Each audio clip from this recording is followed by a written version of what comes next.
Broadcasting live from California, get ready for an hour of pure, unapologetic conservative talk radio. Liberals beware, because this is the Wise Conservative Show.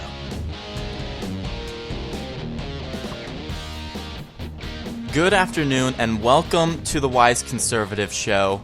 I'm your host, Connor Wise. Now, in this past week, we have seen two nomination hearings within the Senate. Both of them were actually confirmed. That was, of course, Jeff Sessions and Betsy DeVos. They were both confirmed. Sessions was actually just today. But throughout both of these, we saw the left, the Democrats within the Senate, continually act like children, as we've seen since the election. But it's just gotten more and more over the top as time goes on. Now, I'm sure you've heard of this already. It's big news across every single news network. Doesn't matter whether you're listening to CNN or Fox News. You probably heard about this. So Democrat Senator Elizabeth Warren, she started reading a letter from Martin Luther King's daughter. And she believes that she was silenced because that's the reason that, because she was reading this letter. But she was continually attacking Jeff Sessions personally through ad hominem attacks and quite honestly just not behaving like a senator should. And so the Republicans, everyone voted to actually enforce a rule, Rule 19. It's rarely enforced, but it keeps speeches civil, and it made it so that Warren couldn't actually speak for the rest of Senator Sessions' nomination hearing. So for the rest of the hour and a half session, she couldn't speak at all on the floor. And of course, Republicans are defending this, saying that Elizabeth Warren was out of line. Senate President pro tempore Orrin Hatch, he's a Republican from Utah, said this: "We've never quite had the exhibition that we had last night." He's been a senator since the mid-1970s, so him saying that there's never been that, he's been in Senate for a very long time. And if he's never even seen anything like that, this was definitely unprecedented for Senator Warren to freak out the way that she did. Senator Daines said that, quote, "I didn't go in looking for a fight." But then as he listened to Warren argue against Sessions during the first hour and a half, he heard language that he felt ran aground of Rule 19, which I just mentioned earlier. Quote, "Words like shameful, disgrace, these are words here that should not be used to describe a fellow senator." And that's when Daines warned Senator Warren, but she continued to use these ad hominem attacks within her speech. So minutes later, Majority Leader Mitch McConnell, of course a Republican from Kentucky, objected to Warren's language, specifically complaining about a quote she used regarding a decades-old letter written by Coretta Scott King when King was lobbying against Sessions becoming a federal judge. The letter claimed that Sessions used the power of his office to, quote, "chill voting by black citizens." So the Senate then voted in a 49-43 vote to keep Warren sidelined for the rest of the debate, which was expected to run much longer than it actually did. In the wake of this reprimand, Warren has rallied support from fellow Democrats, including Hillary Clinton, and she told all the news agencies that she thinks Republicans were objecting to something that Mrs. King wrote, and not the tone and the words that she was actually using. Here's a quotation from Senator Warren. "This is about Coretta Scott King's letter, and that's all this is about." And this is what the Democrats are going with now. But if you actually listened to the hearing or you researched into it, the Republicans actually later in the hearing read the same letter. They read it out so that people could actually hear what Senator Warren was trying to say. They just didn't use the ad hominem attacks that Senator Warren was using, and so it was okay for them to read it later in the actual hearing. Minority Leader Chuck Schumer says that his colleague from Massachusetts was singled out. He said today, "It was the most selective enforcement of a rarely used procedure to interrupt her," to silence her. Now, of course, they're arguing, this is just Republicans silencing the little guy, Republicans silencing the minority. But we all know that that's not true. We all know that this is just another baby fit that the left is throwing.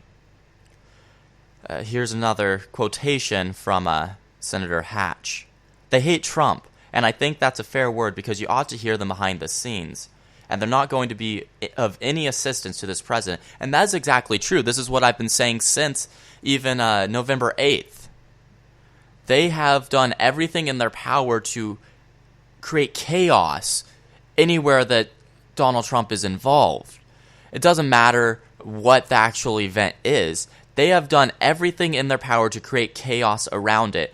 We've seen time after time the left and the Democrats in general continually halting hearings, not showing up so that people can actually discuss or debate or even vote on the matters. They've done everything in their power to be childish about this whole situation.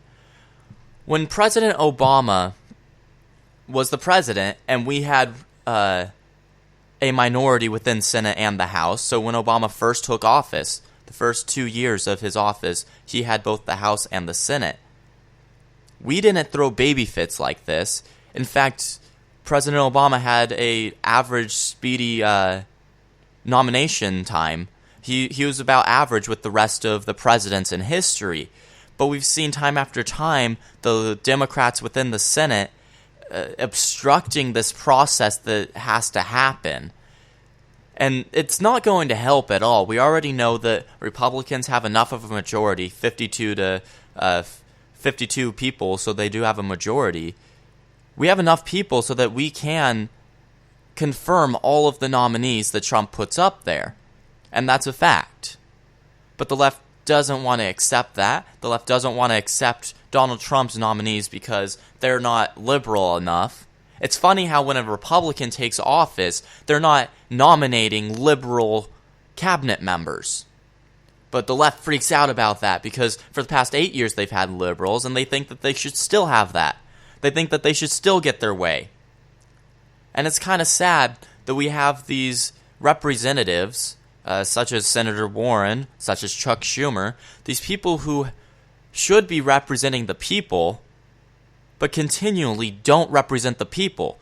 Continually just argue about petty differences instead of arguing for what the people want. America voted in Donald J. Trump as president of the United States. And so them throwing these baby fits is just proving that they don't care about what the American people say. It's just proving that they don't care about the true values that America currently holds. These Democrats have gotten completely separated from reality. They're in their own little world full of safe spaces and unicorns and rainbows where all people who are conservative are evil and racist and bigoted, but every liberal, no matter how extreme, no matter what level of socialism they're advocating for, they're all perfect and everything they say should go. That's how they think. It's not like how us Republicans think, where we know sometimes we're going to have to compromise. No, the left thinks my way or the highway. And what's sad is even when they have no way of actually getting that done, when they have a minority in both the House and the Senate, they still throw baby fits about it. And now they're trying to make this silencing of Senator Warren seem like it's a bigger deal than it really is. They're trying to make it a race issue, when this is not a race issue whatsoever. Senator Warren was not adhering to the rules of the Senate. And so they used the rules and they told her she couldn't speak. This was nothing to do with the letter. Nothing whatsoever. But that's what we've seen the left do for the past, I don't know how many years. Whenever something doesn't go their way, they blame it on race issues or sexism or all of these different buzzwords that they come up with. They always have a buzzword in their hand so that they can use it at the slightest disagreement. That's all it is. Buzzwords after buzzwords after buzzwords. They don't have any proof that this was about Coretta Scott King's letter. They don't have any proof that this was about race whatsoever. And yet they're going to continue to argue that. And I was actually looking at CNN before this show, looking through different news articles. I looked at a bunch of different sites, but I was looking through CNN, and all of the different articles about this instance are talking about how racist Republicans silenced Senator Warren, who was standing up for minorities. It's all angled that way because of the left controlling the majority of mainstream media. This fake news that they continue to spout out is getting out of hand. There is no way that CNN or MSNBC or even ABC are being unbiased. But if you ask a liberal, they're unbiased. It's Fox News that is out of line because they have a few conservative columnists, or Bill O'Reilly works for them.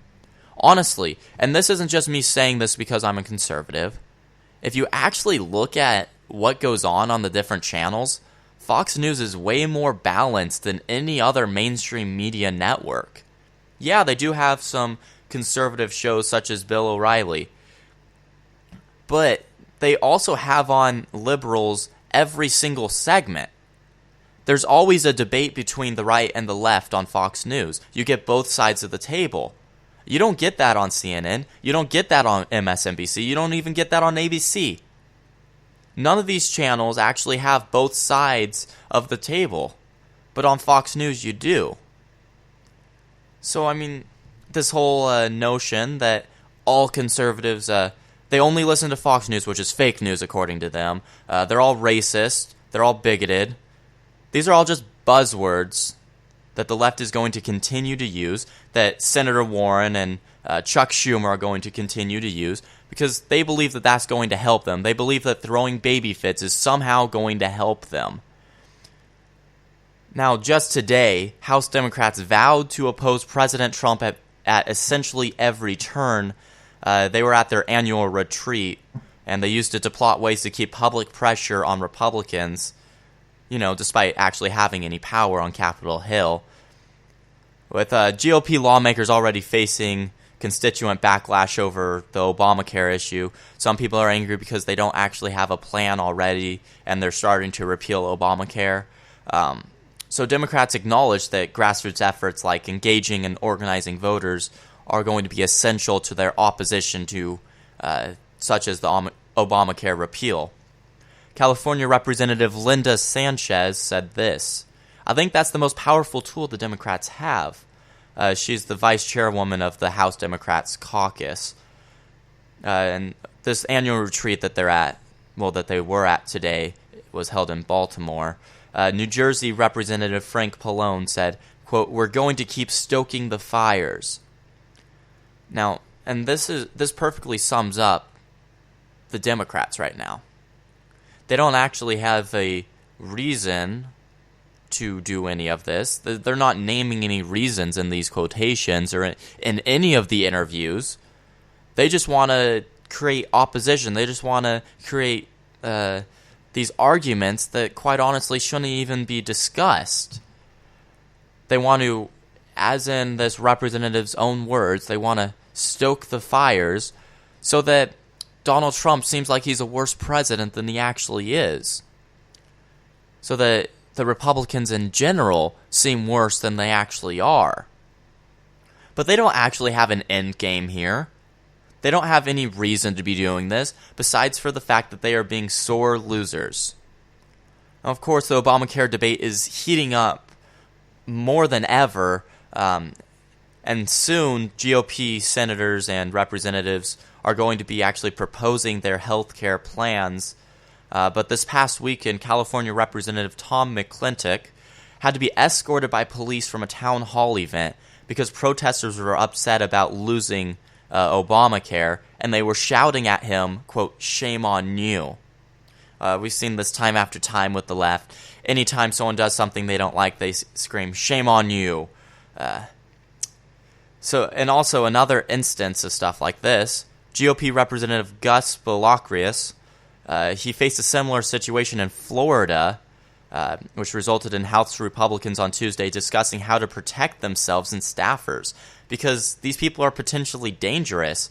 We've seen protests across the entire nation become riots because the left doesn't know how to properly protest. Instead, they start burning buildings, they start throwing Molotov cocktails. So definitely, these representatives and their staffers could potentially be in danger by these protesters on the left. Pallone made it clear on Wednesday that Democrats are not actively encouraging voters to disrupt GOP town halls, saying that it is, quote, not actually allowed, but they're not necessarily telling them not to. They're not disavowing it. They're not saying that you shouldn't go and disrupt any GOP town hall, because that would be too far. That would be too civilized. These Democrats, while not actively encouraging, definitely are not discouraging whatsoever. They're not discouraging the riots up in Berkeley, in LA, in New York. They're not discouraging any of the protests that have gone across the entire country. Because they think the more the protests, the more the riots, the more people are going to hate Donald Trump.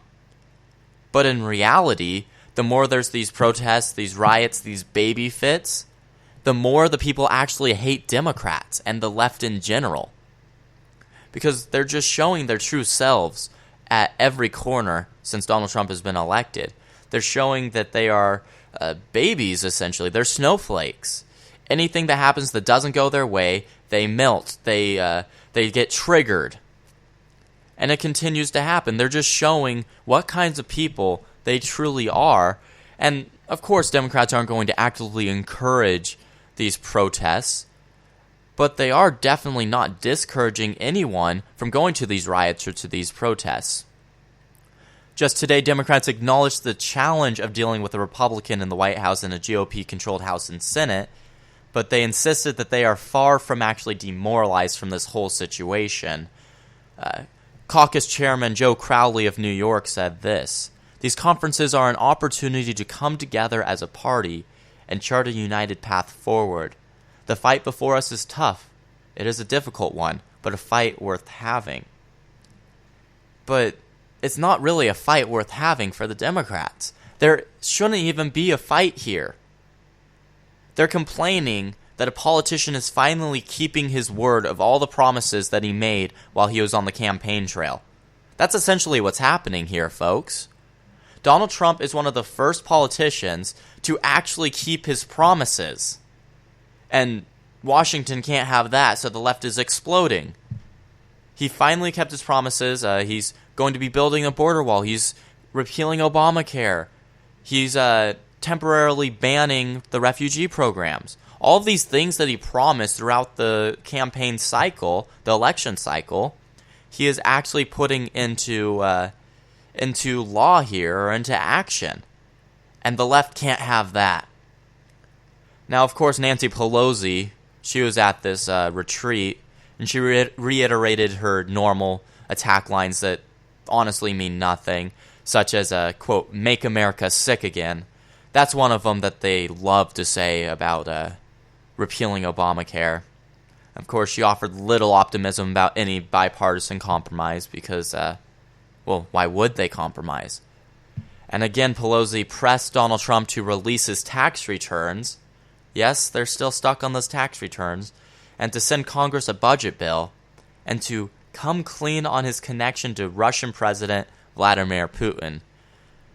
So the left is still stuck on tax returns and on Putin and on him hacking the election, when he didn't hack the election. Of course, he tried to meddle in the election. Everyone's going to try and meddle in elections. We've meddled in elections across the entire world as a country. So there's no proof that Donald Trump and Vladimir Putin worked together to win this election. But the left is going to continue to say that. We're going to see that over the entirety of Donald Trump's presidency. We're going to see the left continually repeating that him and Putin are connected and that they work together to steal the election from the people. That's what they're always going to say, but we all know that it is not true, and that, quite honestly, it's just a lie to all of the American people. Alright, I'm going to take a quick commercial break. Don't go anywhere. This is the Wise Conservative Show. Hi everybody, Connor Wise here with an exclusive clip from the Wise Conservative Show.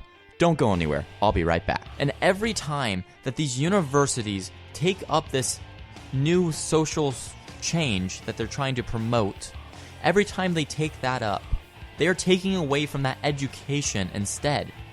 Because now they're focusing on these social changes instead of learning like they should be.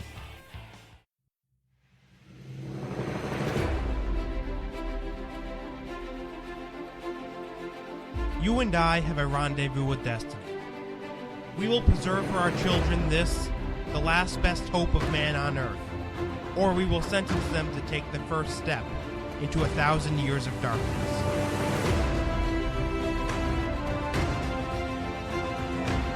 If we fail, at least let our children and our children's children say of us, we justified our brief moment here. We did all that could be done. Veely TV. Catch all the latest episodes now on youthrevolt.org. Have you ever wanted to stand up to your liberal professor? Have you ever wanted to help expand the conservative movement? Well, it sounds like you would be a perfect fit for Youth Revolt.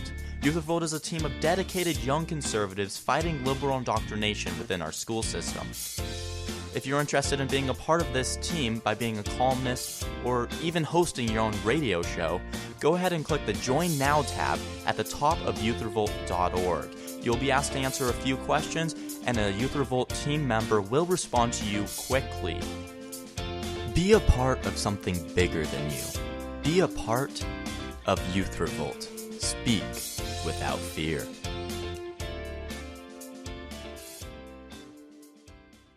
If you got a business, that you didn't build that. Somebody else made that happen. Get out of here, you idiot.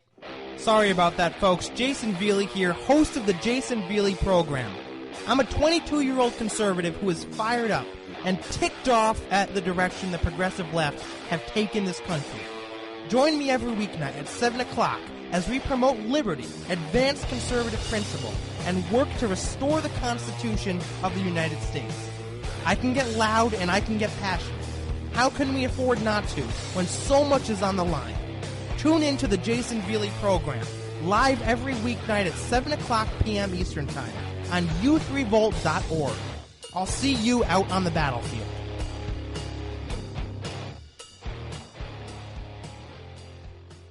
Love Trump's hate! Love Trump's hate! Love Trump's hate! Love trumping hate involves a lot more assault and arson than I expected. The Wise Conservative Show, Wednesdays at 6 p.m. Pacific Standard Time, only on Youth Revolt.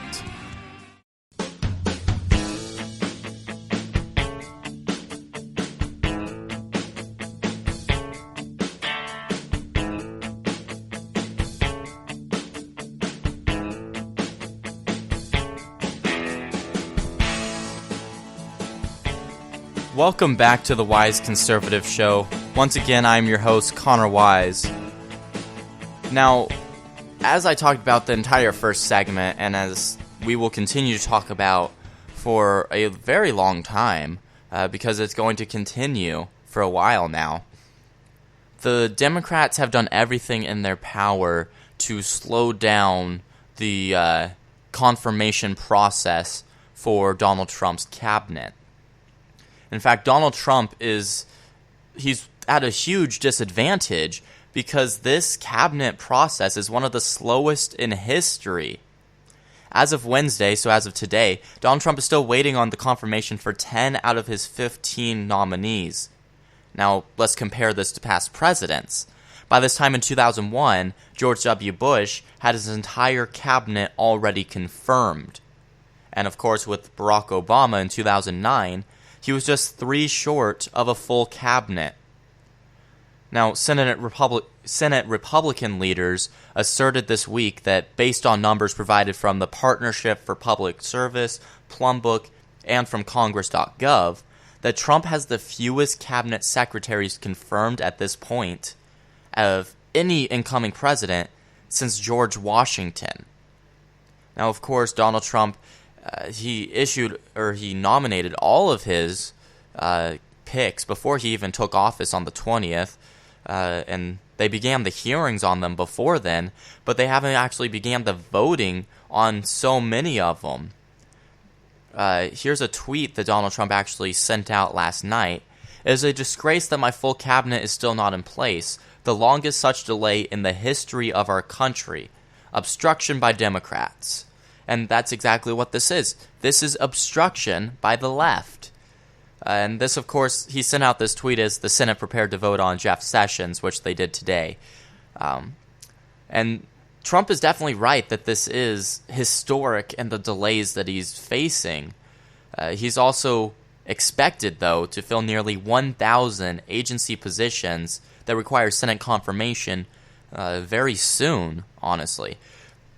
So this pace that they're going at currently is going to take forever to actually confirm 1,000 agency positions. Now, of course, Donald Trump hasn't nominated nearly all of those positions, but with this current process speed, it would take way too long. The CEO of the Partnership for Public Service, Max Stier, put the onus on Trump to put those nominations for those 1,000 agency positions forward, saying that it begins with the executive. Anyone may have reasonable complaints about Senate processes, but until the names are presented to the Senate, the ball is not in their court, he continued with. The tendency is to compare to Obama or to Bush or to the other past practice, but I don't think any president has done this right. Now, by this time in 2009, Barack Obama had 24 nominees confirmed, including cabinet and other positions. Now, in total, Donald Trump has 7, and most of those are cabinet-level officials. Steyer continued to say that the next step for the Trump administration should be naming deputy secretaries for each agency, as these officials are pretty critical. He explained that they play a key role of chief operating officers throughout the entire government. Quote, it's critical that they get put in place early enough to make these organizations run better and create good rhythm with the number ones.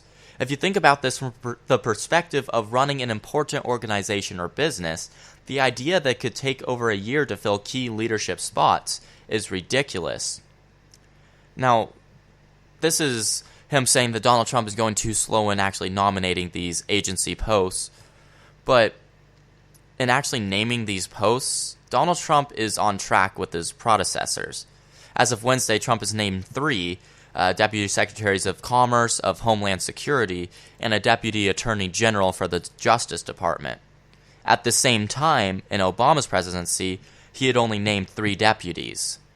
Deputy secretaries are more important than cabinet-level positions, and they take a long time to fill. Now, this is from a UC Berkeley law professor, Ann Joseph O'Connell, who tracks these presidential appointees. You can have a secretary without government experience, but if they are paired with a deputy who understands laws that apply to government and not corporations, it works well. It's a counterbalancing of expertise. Now, O'Connell continued to say that Trump's cabinet nominees, assuming they're confirmed, have relatively little government experience, and quote, we have an initial cabinet with very little government experience. So you really need the deputies to get these agencies up and running. Now, O'Connell did note the delay for the nominees that Trump has named could be in part due to former Senate Majority Leader Harry Reid's 2013 filibuster overhaul. Those changes made it easier for a new president to confirm nominees, but also made it easier for the minority party to actually drag out the process. In terms of filling the initial cabinet, Donald Trump is the first under these new rules. So he's the first to actually deal with this dragging out of the process because these rules are completely new. They were issued in 2013. So Donald Trump, with the people that he has nominated, he's definitely behind track because of this rule that Harry Reid enacted in 2013.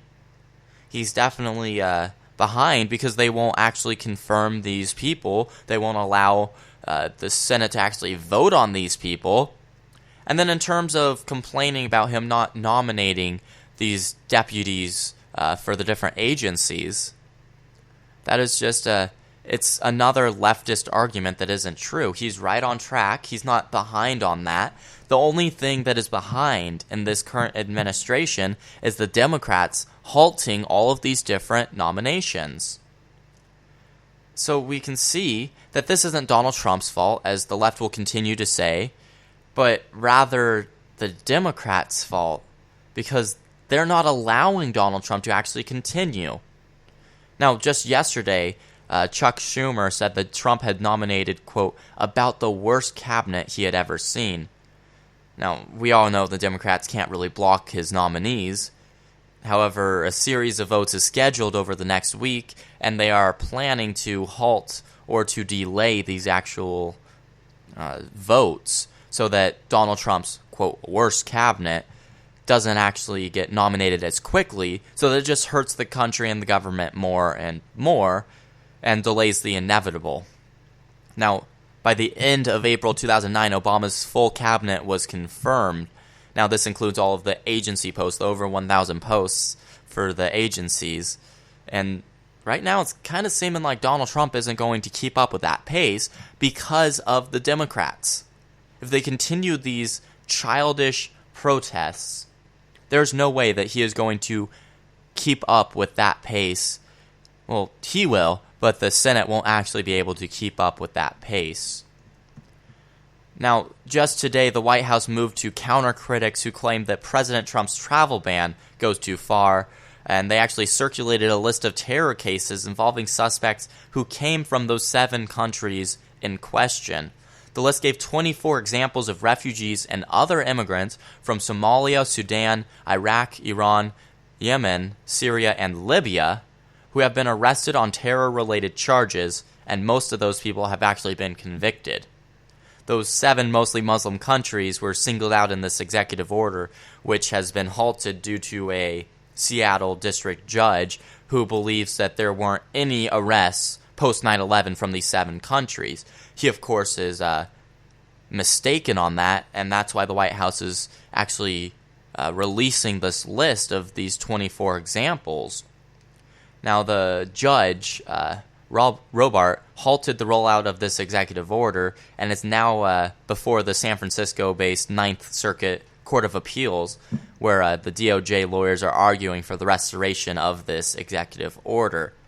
The White House document itself names 10 individuals from Somalia, those that have been arrested, 6 from Iraq, 1 from Yemen, 2 from Sudan, 2 from Iran, 2 from Libya, and 1 from Syria. These cases span the last 8 years, so through Obama's presidency, and include a most recent case, which was in June of last year, in which 2 Somali refugees were jailed for conspiring to commit murder in Syria on behalf of ISIS. It also includes a case from March of last year, where a Yemeni native who became a U.S. citizen was sentenced to 22 years in prison for attempting to provide, quote, material support to ISIS, and planning to shoot and kill members of the U.S. military who had returned from Iraq. The dossier also cited a case from January of last year in which a Palestinian who was born in Iraq and came to the U.S. as a refugee allegedly tried to provide material support to terror groups abroad. The dossier cites media reports that he told his wife, quote, "I want to blow myself up. I am against America." So there are many examples of this actually happening, of these refugees or immigrants coming to America from these 7 countries and actually having ill intent. And that's the whole reason why we have this, or why Donald Trump tried to put this order in place. You know, I actually had a debate earlier today on this executive order with a liberal from my school. We had a debate over this. And he continually said, oh, there are no examples of people being arrested from these 7 countries since 9/11 due to terrorism. And he continually spouted that out. And I continually told him that that's just not true, that we have seen many examples of it. But of course, he didn't listen. Of course, just as much of the left in today's society, he's too polarized, too blinded by his hatred to actually listen to these facts. And another argument that the left is actually using in this, and that I'm sure is even being used in the appeal case going on right now, another argument is that this goes against the Constitution, that this is limiting the First Amendment right to free religion. That's one that I've heard a couple times now. But I'm sure you already know this, but if you're not a U.S. citizen, the U.S. Constitution does not apply to you. That's it. It's that simple. These people are not U.S. citizens. The U.S. Constitution does not apply to them. And furthermore, this isn't even restricting religion, even if the Constitution did apply to them. There's no way that this is even restricting religion. I went over this last week as to why it's not actually a Muslim ban like they say. This is definitely not a Muslim ban. This is just a temporary halt on these refugee programs on immigration from countries that are definitely connected to terrorism. This isn't, as the left will continue to say for the next few months to come, Donald Trump banning Muslims. And I'm sure we're going to hear it time after time after time, because they're not actually going to listen to facts. Because, let's be honest, the left in today's society does not listen to facts. The majority of the left doesn't. What they do is they argue about morals and about this fake news that CNN put out or that MSNBC put out, but they don't actually have any facts or any statistics on the actual issue. Instead, they just say, "Oh, this hurts people. This isn't moral." That's all they have, and that is why they're throwing these baby fits. That's even why Donald Trump was elected in the first place. People are tired of these baby fits that the left is throwing because their morals. They think that their morals have to be followed by everyone. They throw these baby fits because their morals aren't being followed by the majority of Americans and the majority of the world. So they throw baby fits. And that's what we continually see across America. All right, I'm going to take one last quick commercial break. Don't go anywhere. This is the Wise Conservative Show. Hi, everybody. Connor Wise here with an exclusive clip from the Wise Conservative Show. Don't go anywhere. I'll be right back. How haven't all of these protesters realized that they are the exact reason why Donald Trump was elected in the first place? How haven't they realized that them being crybabies about every single thing in life is exactly why the American people rose up and voted for Donald Trump? They are the whole reason that they have all this misery currently. If you got a business, that you didn't build that. Somebody else made that happen. Get out of here, you idiot. Sorry about that, folks. Jason Veely here, host of the Jason Veely program. I'm a 22-year-old conservative who is fired up and ticked off at the direction the progressive left have taken this country. Join me every weeknight at 7 o'clock as we promote liberty, advance conservative principle, and work to restore the Constitution of the United States. I can get loud and I can get passionate. How can we afford not to when so much is on the line? Tune in to the Jason Veely program, live every weeknight at 7 o'clock p.m. Eastern Time on youthrevolt.org. I'll see you out on the battlefield.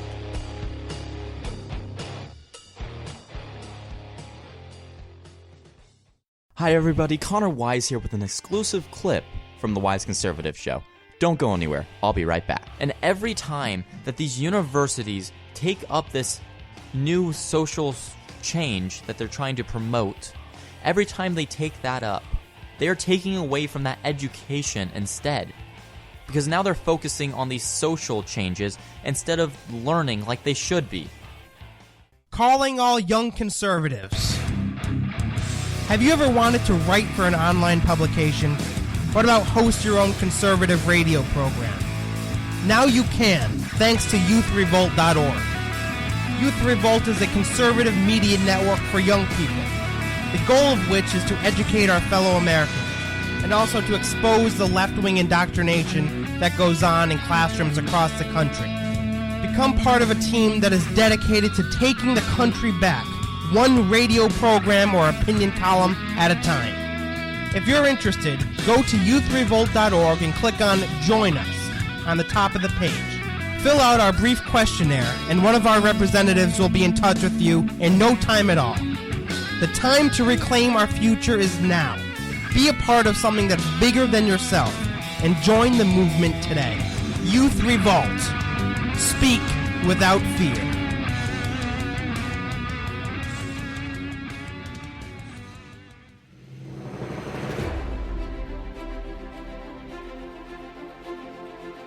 You and I have a rendezvous with destiny.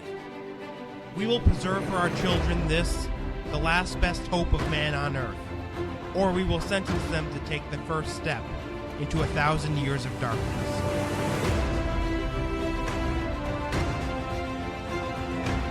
If we fail, at least let our children and our children's children say of us, we justified our brief moment here. We did all that could be done. Veely TV. Catch all the latest episodes now on youthrevolt.org. Love Trump's hate! Love Trump's hate! Love Trump's hate! Love trumping hate involves a lot more assault and arson than I expected. The Wise Conservative Show, Wednesdays at 6 p.m. Pacific Standard Time, only on Youth Revolt.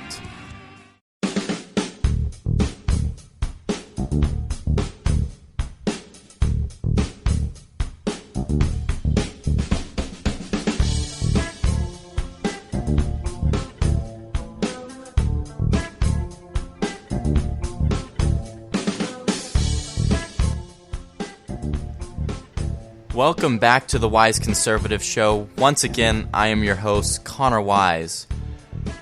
Now, we all know that these past 8 years have been terrible in terms of foreign policy, and Obama allowed ISIS to grow and to thrive.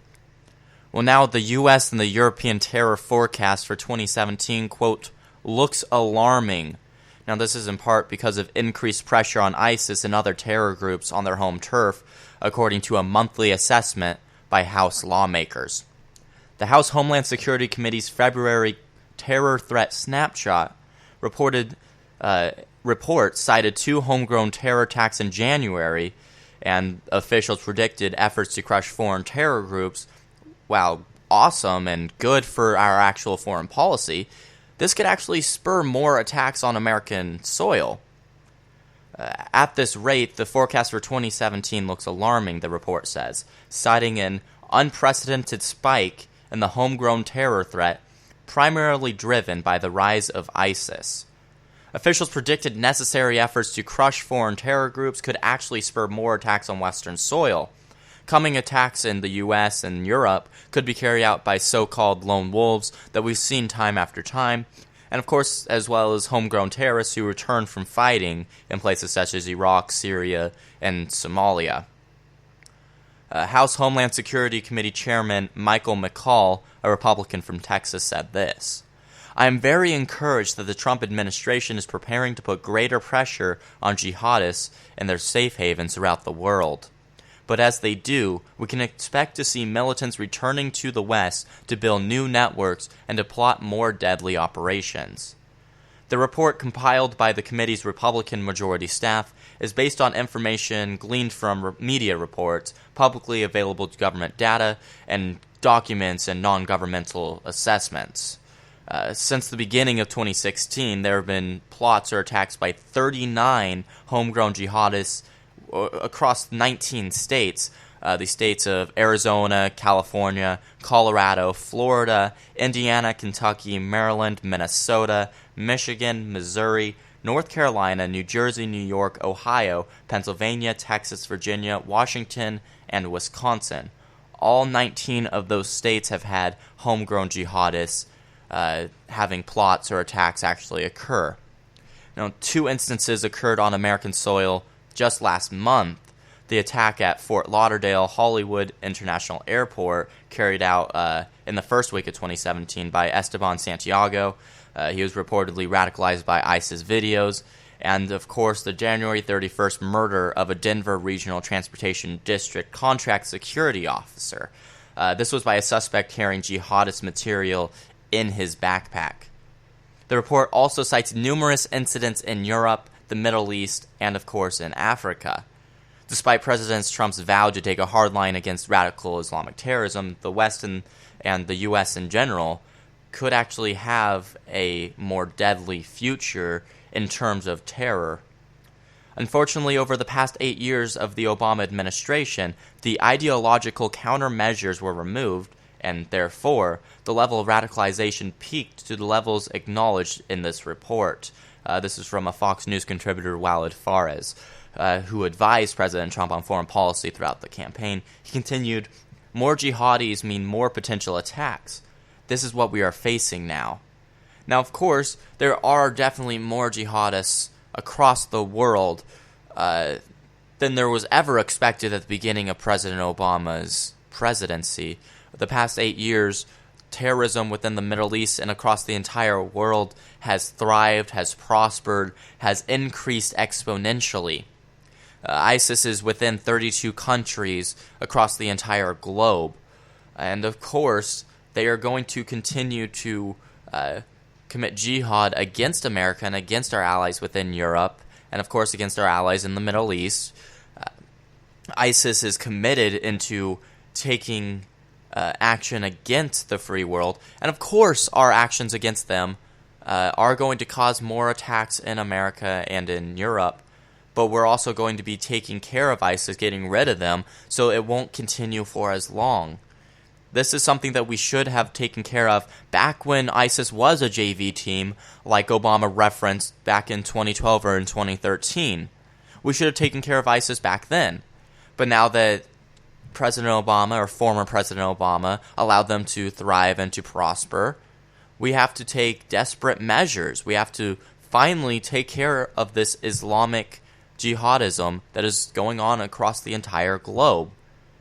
Now, of course, just one of many measures that Donald Trump is going to be implementing, and that he already has implemented, in tightening Homeland Security to actually combat this rise in jihadism within the U.S., is that travel ban that we spoke of earlier and that I spoke of last week. That was one of his main ideas, to actually keep America safe from this terrorism. Because as we all know, they can easily come in through the refugee programs, as was cited in that report that we previously discussed. Now, according to this report, although ISIS faces continued counterterrorism pressure in their key safe havens, the group's external operations plotting appears undiminished. Now, the report also noted counterterrorism efforts, including the elimination of key ISIS figure Abu Anas al-Iraqi, who is a member of ISIS and Chief Abu Bakr al-Baghdadi's inner circle. He was killed back in January on the 8th in a raid in Syria. And this was one of the few actual key members within ISIS that was killed during Obama's presidency. But even with these counterterrorism efforts, there's really not going to be a halt in this terrorism within the U.S. for quite a while, not until at least we take care of ISIS to a certain extent. But that is exactly what we have to do. There's no other choice. And if the left allows this measures that Donald Trump wants to put in place, such as the travel ban, if they allow that to continue, then our country will be safe from these attacks. But if the left continues to throw these baby fits, which seems to be happening on everything that Donald Trump does, if they continue to throw these baby fits, then we could potentially have a very dangerous year ahead of us. But that's all just going to have to be something for the future, something for us to find out. But speaking of the Middle East, Iran is continuing to stand up to the U.S. after they realized that they could stand up to the previous administration. Well, they're not really getting it into their heads that this current administration actually will take action against them. Just today, they launched another missile from the same launch pad east of Tehran, where it's conducted previous ballistic missile tests, such as the one last month. This launch pad was the same one where satellite photos showed Iran had placed a rocket poised to actually put a satellite into space. This rocket was then taken off of the launcher, and we don't know why they actually scrubbed these launch plans. But the missile used in today's launch was a short-range Mersad surface-to-air missile, which impacted 35 miles away from Iran, or from this launch pad. This latest test comes less than a week after the U.S. placed new sanctions on Iran. And there's been a flurry of activity at this launch pad, which is located about 140 miles east of Tehran. And, of course, this is Iran doing what they've done for the past couple years, thinking that they can stand up to the United States of America. Now, on the 29th of January, Iran launched a new type of medium-range ballistic missile, which prompted an emergency meeting of the UN Security Council. And a day after that actual emergency meeting, the White House issued a strongly worded statement, which I went over last week, which is where National Security Advisor Mike Flynn said that we are going to be putting Iran on notice. And President Trump also tweeted a similar statement soon after that actual statement from Mike Flynn. Now on Sunday, and this surprised me when I read this, but on Sunday, Senator Dianne Feinstein of California, she actually called Iran's recent ballistic missile launch, quote, very dangerous, and said that the launch, quote, should not have happened. She actually, and get this, this is definitely a new thing and something that we've never heard of before, but she agreed with President Trump that the new sanctions on the Islamic Republic were needed. And this is definitely surprising coming from someone such as Dianne Feinstein, who says that we have to pass bills to know what's inside of it, or saying that if a gunman walks into a room and he sees no one else has a gun, he'll just put down his gun. That's who Dianne Feinstein is. She is a brainwashed liberal. And so if people such as Dianne Feinstein are saying that Iran is getting out of hand, we know that they are definitely out of hand. Over the past few years, Iran has thrived, Iran has grown, especially with the Iran nuclear deal. Iran has gotten away with a lot within the past few years, but now that we have a Trump administration, we know that they are actually going to be put on notice, such as Mike Flynn said. They're actually going to be stopped from doing these in the future if they continue it. Iran cannot, and the UN actually passed a resolution that said this. This is against the UN resolution for them to be launching this, but Iran cannot be launching ballistic missiles. That is a UN resolution that was passed. Sanctions have stopped them from doing this for years, but they continue to do it. And I guarantee within the next few years, I am predicting that we are going to have a war with Iran. Because we saw that they backed rebels who attacked a Saudi ship, but officials believe that that was supposed to be an attack on U.S. ship. We've seen them time after time stand up to American, and I do believe that Iran is going to make a move that they're going to regret here in the future. And we are going to put them back in their place like we should have done years ago when Obama was president, when they started to get too big for where they actually should be within the world. Iran is not supposed to be a huge power, not only within the Middle East, but throughout the entire world. But because of the Iran nuclear deal, Iran was put on a pedestal, and within the Middle East, they're a huge power now, and within the world, they're actually playing on the scale, such as our nations, such as the U.S. and England, these big nations. Iran is up with the powerful nations now because of the failed policies of the previous administration, and we are definitely going to change that in this new administration. We are going to hold them accountable, and we are going to finally stop Iran from them thinking that they're way better than they truly are, that they have more power than they truly do, and from them thinking that they can actually stand up to the United States of America. Alright, that's all for today's episode of the Wise Conservative Show. I'm Connor Wise. You can find me on youthrevolt.org. Go ahead and search Youth Revolt up on Facebook. Go to Spreaker.com/TheWiseConservative.